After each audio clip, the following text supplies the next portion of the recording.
તો હવારમાં મારા ડાયરાને જય શ્રી કૃષ્ણ ને થઈ ગયું છે આપણું મારા ભાઈ ગુડ મોર્નિંગ.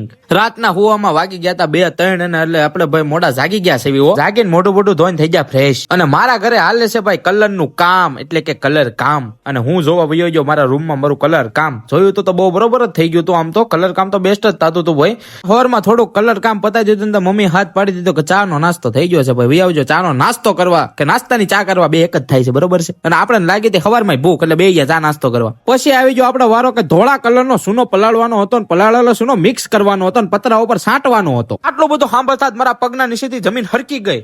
અને મારી આંખું તો આમ જો એવી થઈ ગઈ છે ને ભાઈ કે પછી કરી દીધી મારી આંખું બંધ અને ખોલીને તો બે આંખું એકબીજાને સામું જોવા માંડી. સવારમાં દક્ષા ભાભી હાથમાં લઈ લીધું ધંધી નાડા પોપટ સગડા બચ્ચું બસું વયું ગયું ઘરે. અને આપણે ખાવા માંડ્યા ભૂંગળા બટેટા અને બટેટાના ભૂંગળા, બે એક જ થાય છે. જોકે ખાતા મજા જ આવતી હતી. હજી હાલે છે આપણું ઘરનું કામ ને ઘરના કામના જ વ્લોગ આવવાના છે, એટલે થોડાક બને રહેજો મારા ભાઈ.